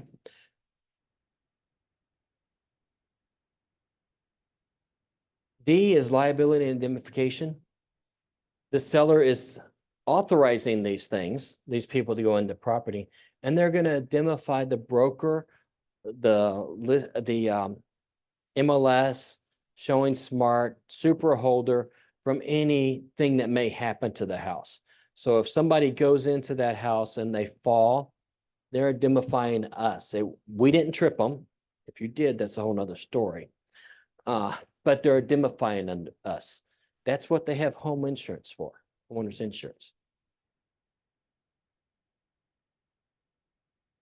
Cooperation with other brokers. This has to be negotiable. It always has been negotiable. We must have their permission before we can share anything. And it has to be in writing. So this is the point where you can go over the benefits of the buyer being represented. And what's the benefit to that seller for offering compensation? They're a first-time home buyer or a veteran. They may not be able to afford to pay their agent. But right away, you've taken this whole section of the populace out of ever being able to purchase your home. Always negotiable. What's intermediary?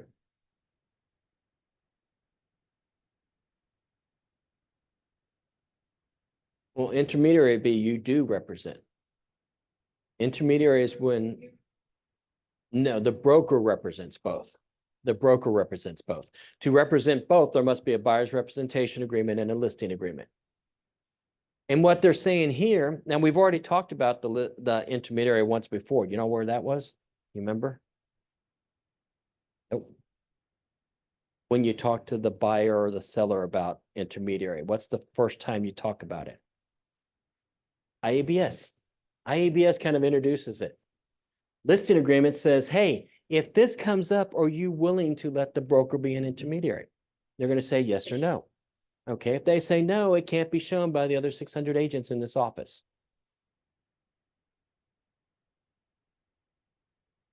This notice, if broker acts as an intermediary, may not disclose prospective buyers that, that they would take less or take more, whatever. Any information they give you is confidential forever, unless it's something that's a material fact and has to be disclosed by law. We are not lawyers or priests, so we don't have that type of relationship.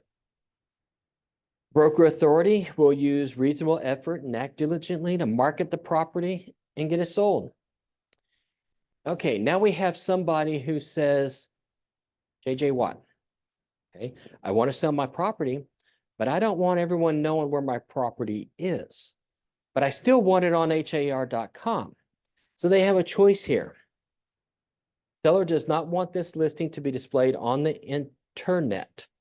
Now, you know the difference. We've got MLS, which is ours, where all agents can see. HAR.com is the public facing.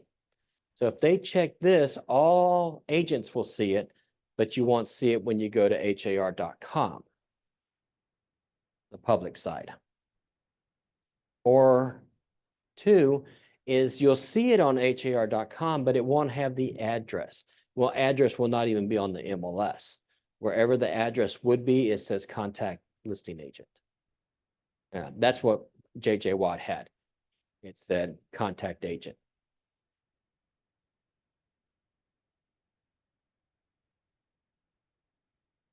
That would be 11B1. Then it's not publicly shown, but it is on the MLS. So agents see it, just the public doesn't see it. No, that wouldn't be on anything. And pocket listing is a bad word. You actually have to contact the MLS for these. And then what is the seller willing to take as far as financing? Conventional VA, FHA, cash, Texas Veterans Land Program, owner financing, or other. What's other? What could other possibly be? Well, they would be giving cash for something. That could be. That would still be financing. How about cryptocurrency? Someone asked me about that just yesterday, and we have never done one here, but I have heard of it. Yeah, no, it wasn't James. Who was it? Yeah, it has been done. You have to find a title company and a seller that's willing to take cryptocurrency.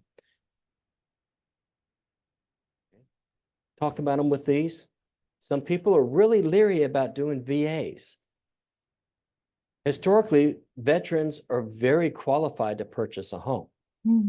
What they've done with the seller used to have to pay a lot, it's not true anymore. Now, with VAs going forward, they can't pay the buyer's agent, That may be a fee.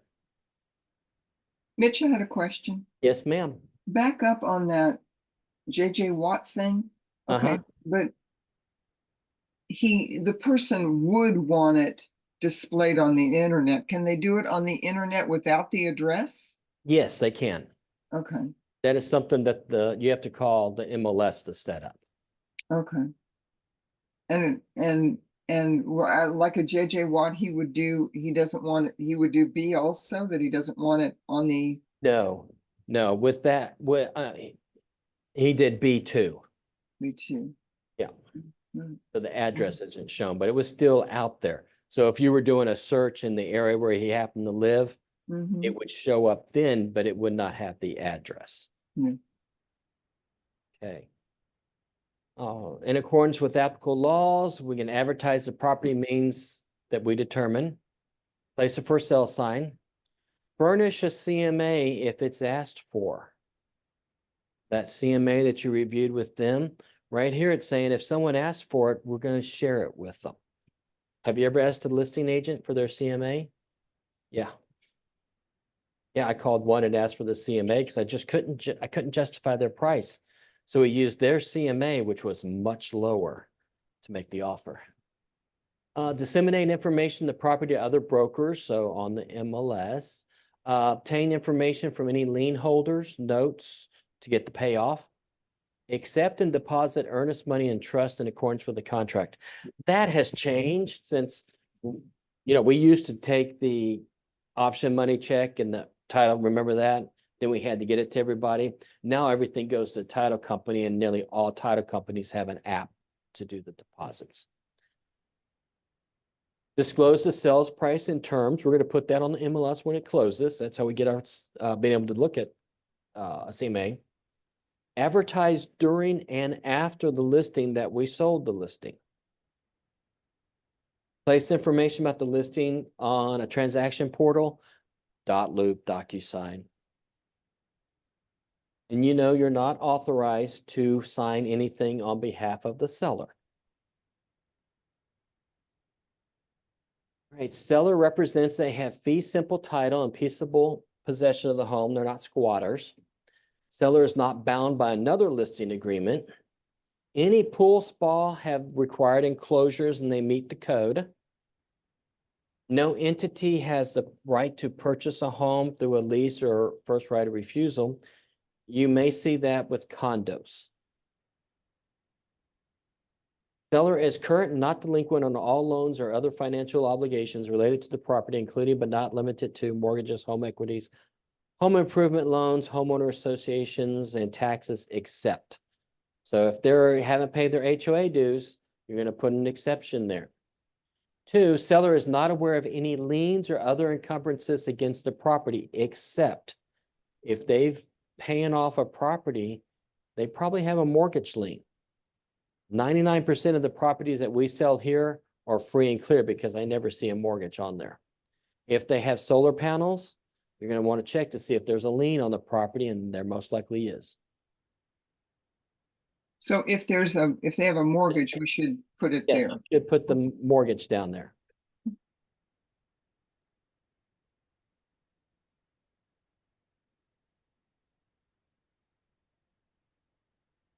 I would put it if it's not, when you're signing this, if it hasn't been done, I would list it.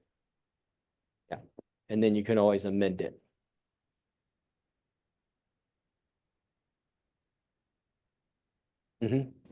Yeah, list it. They're not in the jurisdiction of a court. So if they filed for divorce, it's a jurisdiction of a court. If it's an estate, it's jurisdiction of a court. If they're working with a relocation company, you're going to put the name of the relocation company, and you're going to give them about 44% of your compensation. All listing content is granted to the broker and seller. Do not violate or infringe on anyone's rights. They can't give us anything that's copyrighted. Seller is aware of the property being located in the following public improvement districts, MUD district or other statutory district providing water, sewer, drainage, or flood control. No. This isn't just MUDs. It's gonna be your MUDs, your PIDs, your PUDs, your LIDs, your WCIDs, your drainage districts. Okay? If I want to. Yes.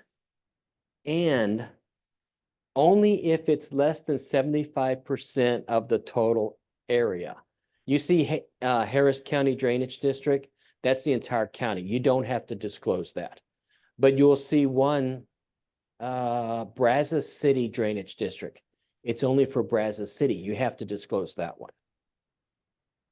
You're gonna list them there. It's okay if you just put MUD, LID, WCID. I like it to say Harris County MUD 121. Actually put it out there. Then I know, and everyone knows what you're looking for when you're getting the notice of to purchaser. Okay, I have a question, Mitch, on that. Yeah, just say. Mitch, I have a question. Mhm. No.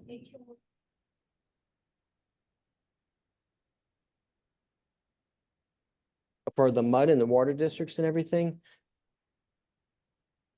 I'd go to the tax page, get the name of it, and I Google the name of it. So Harris County flood or Harris County lid 121, I put that search, you get the website, and usually you can go to resources and it says notice of purchaser. Yeah, it is the seller's responsibility. It is a seller's disclosure. Yeah, so thus it's going to fall on you. They agree not to rent the property. They agree to facilitate showings. Sometimes they have to be reminded not to enter I- a listing agreement. I'm sorry, Marcia, go ahead. Back up on the lid and the mud and all that stuff. Right? Okay, I've got one currently. I've got the mud, but it also calls out a drain. And so I called the drain people and they said, no, we don't have any information to buyer. That's all through the mud. We just cut the grass. And so do I need a form for the drain, even though they say they don't have one, it goes through the mud? I'd have to take a look at it. So that'd be an Hmm. email. All right, Okay? thank you. Yes, ma'am. All right. Limitation of liability. We're not responsible in any manner for personal injury to any person or to the property unless it's caused by us.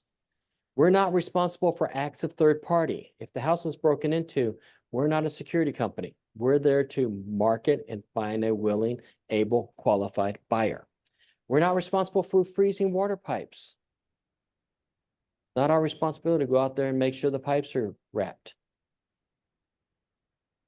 We're not responsible for dangerous conditions on the property unless it's obvious.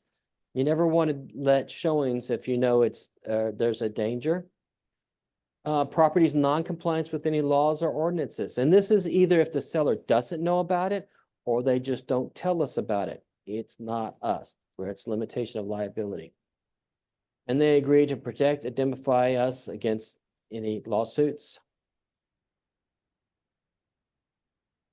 Let's see, special provisions, you can use that to complete the legal description or anything else you may be putting on here.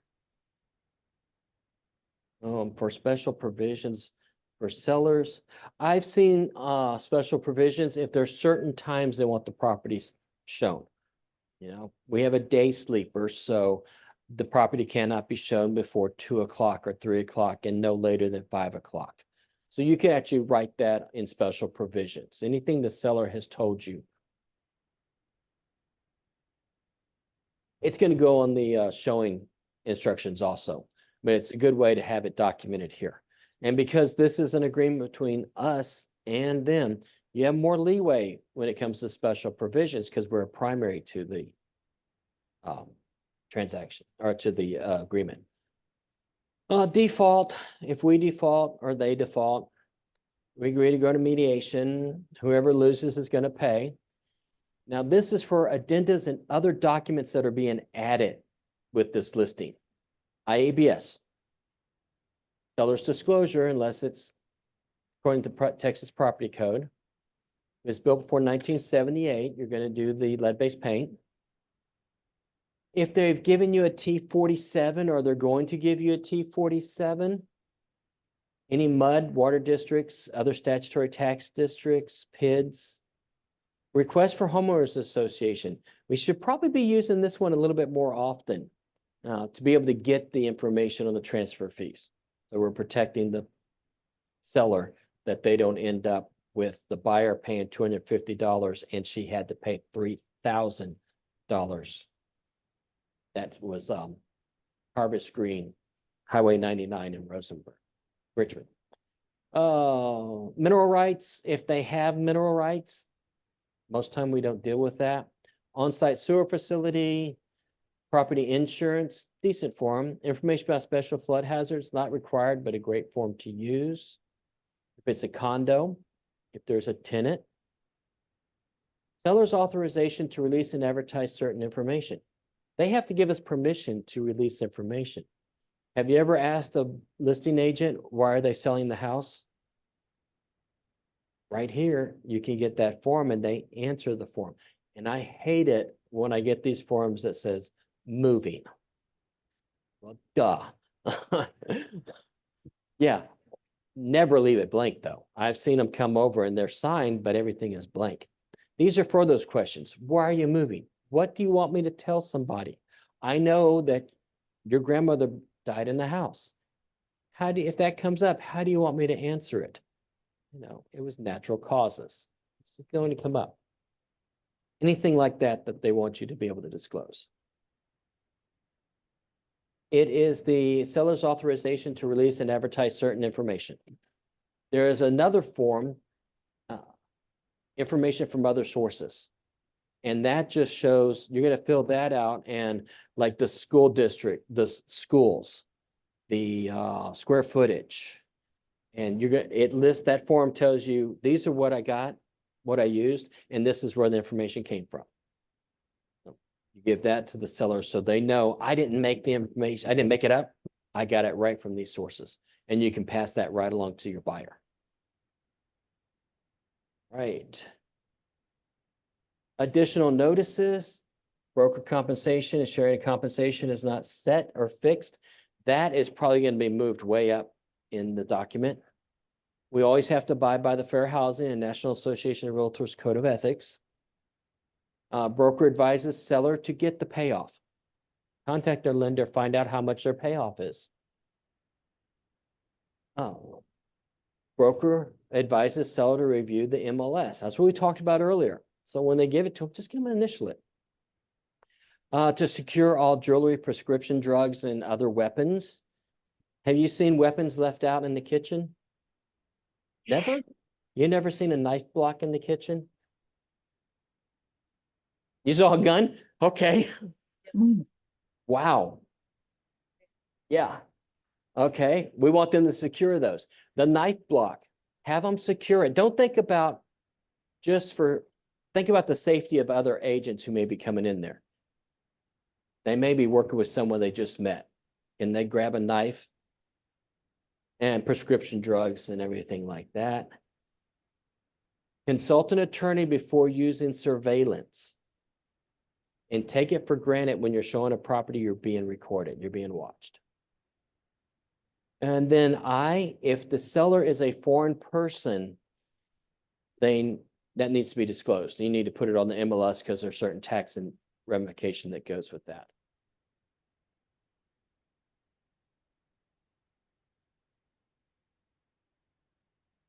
Maybe they would need to check with their CPA. Yeah. Oh, and then we talk about transmitting personal information and wire fraud, and that we are not a lawyer. So if they want this reviewed by a lawyer, they need to have it reviewed by a lawyer. We cannot give legal advice. Mm-hmm.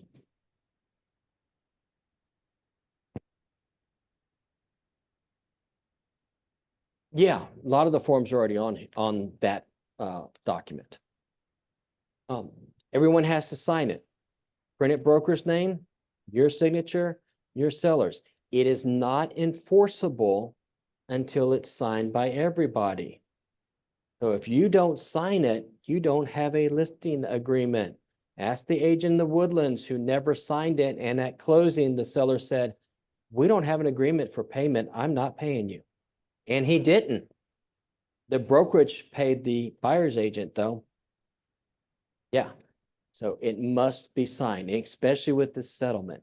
It must be signed. All right, we are out of time and commercials coming in.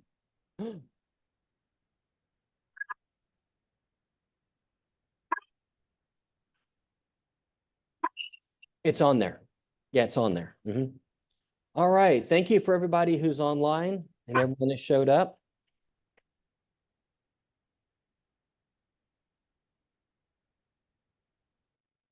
Next seller,